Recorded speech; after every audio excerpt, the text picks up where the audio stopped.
Alam naman natin sa pagninegosyo or kahit anong career na papasukin mo, lalo na't baguhan ka at hindi ka sikat, unang-una kahit yung mga malalakit yung tao or kakilala, mga katus mong kaibigan, kahit mga ka-relatives mo nga, minsan nga mga kapamilya nyo pa, talagang hindi kayo susuportahan at tatangkilikin. Gayon pa man, walang masama naman doon. Pero mas maganda talaga kung susuporta sila sa iyo. Kung hindi man sila susuporta or hindi bibili sa mga produkto mo, okay lang iyan, huwag kang paghinaan ng loob. Huwag kang mawala ng confidence sa sarili dahil meron pa namang maraming tao na tatangkilik sa iyo at sa mga produkto mo or kahit anong merong career or business mo ngayon. That's life naman talaga, real talk. Yung hindi mo kakilala or hindi nakakakilala sa iyo ay sila pa yung mga taong susuporta sa iyo at tumatangkilik sa iyo. O diba, kaya ituloy nyo lang ang mga pangarap mo at negosyo mo. Kaway-kaway sa tulad kung merong maliit na business or small seller or small brand owner, laban lang, kaya ko to, kaya mo to, kaya nyo to. Kaya nating lahat. At kaya ko rin at kaya nyo rin makipagsabayan sa mga big time or malalaking seller brand owner or kahit anong merong negosyo ka basta't may tiwala ka sa sarili mo at lalo na't may tiwala ka sa mga produkto mo.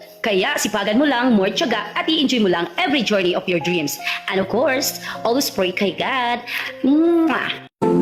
Say some